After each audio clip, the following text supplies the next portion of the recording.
Learn English through stories I1 PDF. Adapted and modified by Kulwant Singh Sandhu. Contents: Slumdog Millionaire. 1. Chapter 0. Introduction. 2. Chapter 1. The Death of a Hero. 1. Chapter 0. Introduction. 18 years of age, Mumbai. My name is Ram Mohammed Thomas, and I have been arrested for winning a quiz show. They came for me late last night, broke open my door and took me away. Not one of my neighbors came out to stare. That is because I live in Dharavi, a slum where arrests happen every day. The people around me there are so poor, they often have nothing to eat. Life is hard there, and it sometimes means doing things that we should not do. So I did not ask the police why they were taking me. We are all used to the police thinking that we must be guilty of some crime or other. Now, I am in a small, dirty police cell. It is very hot, and I am hungry. Inspector Godbole comes and takes me to be questioned for the second time. He is in his mid-40s and has no hair, and yet he has a large mustache. Ram Mohammed Thomas, what kind of a name is that, mixing up all the religions, he says. I say nothing. I am used to people treating me badly and laughing at my name. Godbole pushes me into a small room, where two men are waiting for me. I recognize one of them. He is one of the men from the quiz show. I do not know the other man, who is white, and is wearing a suit and tie. He is the first to speak. So, this is our famous winner. I can tell that this man is American by the way he speaks. He sounds the same as the rich tourists from the United States of America that I have met in Agra. My name is Neil Johnson. I work for New Age Telemedia, the company that runs the quiz. This is Billy Nanda, the producer. I understand everything they are saying. But boys from Dharavi, or slumdogs as people often call us, do not speak to important men. And they cannot usually speak English. So I say nothing. Nanda, he says to the other man, this boy understands English, doesn't he? Are you crazy? Replies Nanda. He lives in a slum and is just a stupid waiter in a restaurant. Godbole had left the room, but now he opens the door and lets a fat man in. I came as soon as I got the message from M.R. Mikhailov, says the newly arrived man. Neil Johnson stands up and greets him. M.R. Commissioner. Thank you for coming. I know that you and M.R. Mikhailov are old friends. We need your help. On Who Will Win a Billion? Do you know it? It's the new TV quiz show that we're producing. I've heard of it, says the commissioner. Why do you need me? This boy was a contestant on the show last week, and he answered all 12 questions correctly, so you won $1 billion, says Johnson. What? You must be joking. It's no joke, but we haven't shown it on TV yet, so not many people know about it. Okay, so, what's the problem, says the commissioner. Johnson now speaks more quietly. M.R. Mikhailov doesn't have the money to pay the prize at the moment. We didn't expect the top prize to be won yet. In 8 months, we will make enough money from the paid advertisements, but we don't have that amount of money now. I see, so, what do you want me to do? Asks the commissioner. I want your help to prove that Thomas cheated. Think about it. He's a poor waiter who has never been to school. He probably can't even read. He said he was just lucky. But it's impossible that he could know all 12 answers, or guess, and get them right. But there are people who didn't go to school but are clever. Take Albert Einstein, for example, replies the commissioner. Listen, he's definitely no Einstein, says Johnson, and he nods to Nanda. Nanda speaks to me in Hindi. If you are clever enough to win the top prize on our show, prove it. We want you to answer some much easier questions now. He sits down on a chair next to me. Okay, he asks me. What type of money is used in France? Is it A. The dollar, B. The pound, C. The euro, or D. The franc? I say nothing. Suddenly, the commissioner walks towards me and hits me hard across the face. Answer or I'll break your nose, he shouts. Nanda looks shocked. The franc, I say. Wrong. Question 2. Who was the first man to walk on the moon? Was it A. Edwin Aldrin, B. Neil Armstrong, C. Yuri Gagarin, or D. Jimmy Carter? I don't know. They ask me 2 more questions, and I get them wrong too. Nanda turns to the commissioner and speaks in English again. See, I told you, he doesn't have a clue, he must be a cheat, we just haven't worked out how he did it yet. The commissioner looks Johnson directly in the eyes and says, So, you want me to make sure he goes to jail, but why would I do that? Don't worry, says Johnson quietly. Mar Mikhailov would, let's say, be sure to thank you afterwards.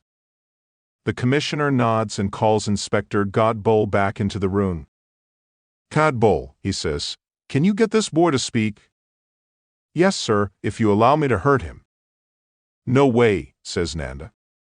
If the newspapers find out he's been badly treated, we'll be finished. Don't worry, the commissioner says calmly and turns to Godboll. There won't be any signs of it afterwards, will there, Inspector? No, sir, I'll be careful. There won't be a mark on him. Nanda and Johnson say nothing. I stare at the floor. I feel sick. What happens next is awful. I am taken away, and I am shouted at and hurt in terrible ways. My head is held underwater. Electricity is passed through my body. Who told you the answers, who? Shouts Godboll. Tell me, and I'll stop. I feel so sick, and I am in so much pain that I start to pass out. He hits me around the face, which wakes me up a little, and he pushes a pen and piece of paper with writing on it in front of me. Sign it, he demands. I glance down at the sheet of paper. I know that I cannot take much more of this. Soon, I will have to sign my name. Suddenly, I hear shouting. Then, the door opens and a young woman enters. She is well dressed and has nice teeth and long black hair. She walks forward and then stares directly at Godboll. Godboll is so surprised that he says nothing. My name is Smita Shah, the woman says confidently. I am Mr. Ram Mohammed Thomas's lawyer. Godboll is shocked, but not as shocked as I am. I have no idea who this woman is. What you are doing to Mr. Thomas is completely illegal, she says. It must stop immediately. Unless you can show me the correct papers for his arrest, I'm taking Mr. Thomas away. I'll have to speak to the commissioner. Please wait, says Godboll nervously, and leaves the room.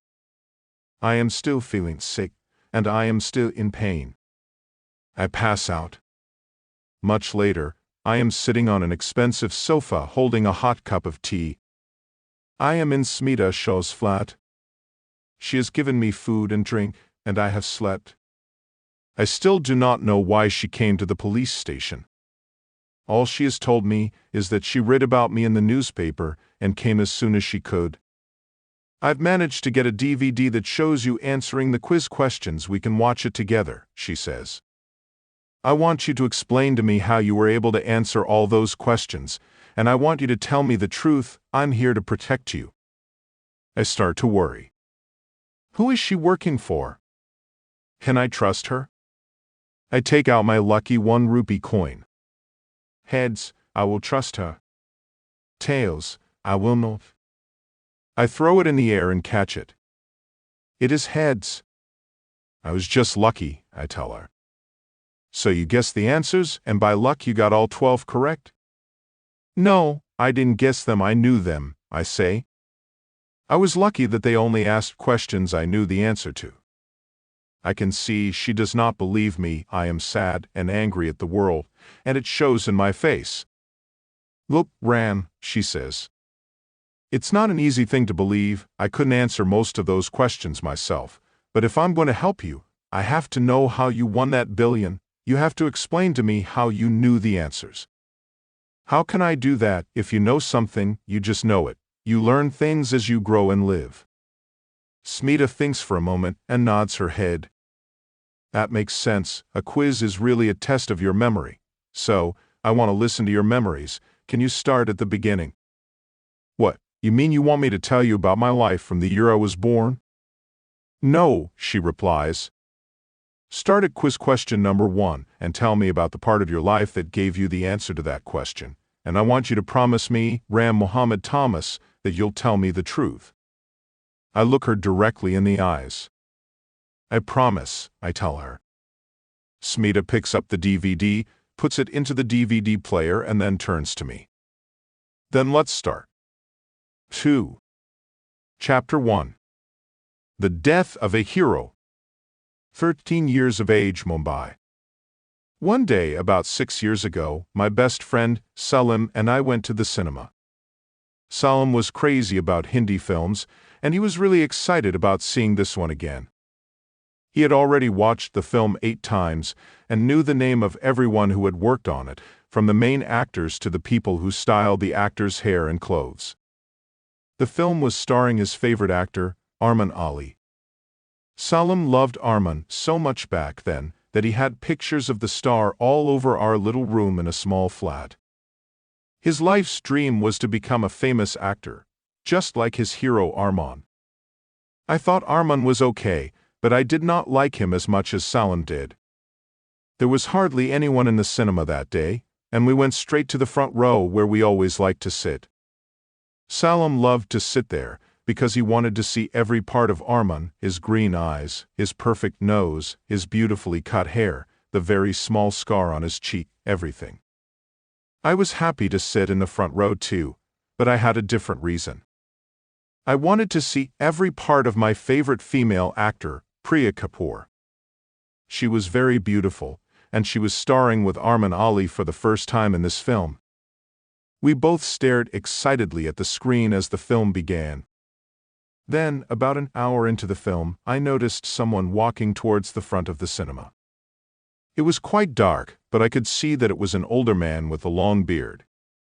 He moved along the front row, and then sat down in the seat next to Salim. I thought this was very strange. Why was he joining the film halfway through? And why did he come and sit next to Salim when there were 200 other seats to choose from? Salim, however, did not seem worried. He was far too busy staring at Priya and Arman, who he knew were soon going to start kissing. As we watched, soft music began to play, and Arman moved slowly towards Priya. He looked deeply into her eyes, then began to kiss her. At that moment, I noticed the man next to Salim was moving in his seat. I saw his leg touch Salim's. Salim seemed to think it was an accident and moved his own leg away, but it happened again. Then, a few seconds later, the man reached out his hand and put it on Salim's leg. Salim immediately turned to the man and pushed his hand away roughly. "Get off me, you dirty old man, don't touch me again, or I'll kill you," shouted Salim, and then he hit the man across the face. The old man tried to stand up, and Salim reached out and tried to catch him.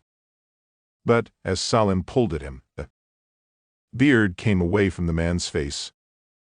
At that moment, the lights came on in the cinema. The man turned and ran away through a door with the word, "Exit," above it. But, in those few seconds, Salim and I had seen the green eyes, the perfect nose, the small scar on his cheek. Salim was sitting down now, holding a large ball of false gray hair in his hands. He was silently crying. Arman Ali, his hero, had died. Smita is staring at me. I am not sure that she believes me. "So how old were you when this happened?" she asks. "I think I was about 13. It was when Salim and I lived in small flats together." "You do realize that if this story was made public, it could destroy Arman Ali," Smita says. "It would end his life as an actor, but of course, that would only happen if what you just told me is true." "You still don't believe me," I said. "I didn't say that," she told me. Let's start the DVD now. I want to know what the first quiz question was. I nod my head and Smita pushes the button on the DVD player. The TV studio lights are low now. I can hardly see the audience sitting around me in a circle. There is just one big bright light, and it is shining on me. I am sitting in a comfortable black leather chair in the middle of the stage, and opposite me is the presenter of the quiz show, Prem Kumar. A studio sign lights up with the word silence, and then I hear someone speak. Cameras ready, and 3, 2, 1, recording. Loud music starts playing, and then Prem Kumar's voice fills the studio. Good evening, everyone, and here we are again, ready to see who will make history today by winning the biggest prize ever offered on Earth. Yes, we are ready to find out who will win $1 billion. The studio sign changes to clap now, and the audience begins clapping. Then, as the clapping comes to an end, Prem Kumar says, "So, our first contestant today is 18-year-old Ram Mohammed Thomas. Everyone, please give him a warm welcome." Everyone claps. Then, Prem Kumar turns to me. "So, Mr. Thomas, what do you do?" "I'm a waiter in Jimmy's Bar and Restaurant in Mumbai." "A waiter? Now isn't that interesting? Tell me, how much money do you make every month?" "About 900 rupees, I tell him. "That's all," he says. "And what will you do if you win today?" "I don't know." "You don't know?" "No." Prem Kumar stares at me. I am not saying what they want me to say. I am supposed to smile and say that I will buy a restaurant, or a plane, or a country. Or that I will throw a huge party.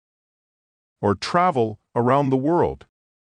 "Okay," says Prem Kumar, going on. "Let me explain the rules to you. You'll be asked 12 questions. If you answer each question correctly, you could win an amazing prize. 1 billion rupees. You can stop at any time from question 1 to 9 and keep the money you have won up until that question. But after question 9, you cannot stop. After that, it's either play or pay. Remember that, if you don't know the answer to a question, you have 2 special chances. The first is call a friend, and the second is half and half. So, are you ready for the first question, which is worth 1,000 rupees? "Yes, I am," I reply. Okay, here is question 1. Now, we all know that Arman Ali and Priya Kapoor have been seen on the big screen together in many films. But can you name the popular film in which Arman Ali starred with Priya Kapoor for the very first time? Was it A. Fire, B. Hero, C. Hunger, or D. Disappointments? The music changes and I hear a clock ticking loudly. D. Disappointment, I reply. And did you see Disappointment at the cinema? Yes. And you are sure about your answer? Yes. The music plays excitedly, and then a moment later the correct answer appears on a big screen behind me. That's 100% correct. You've just won 1,000 rupees. Well done, says Prem Kumar. And we will now take a quick break. The studio sign changes to clap now and the audience claps. Prem Kumar smiles. I do know.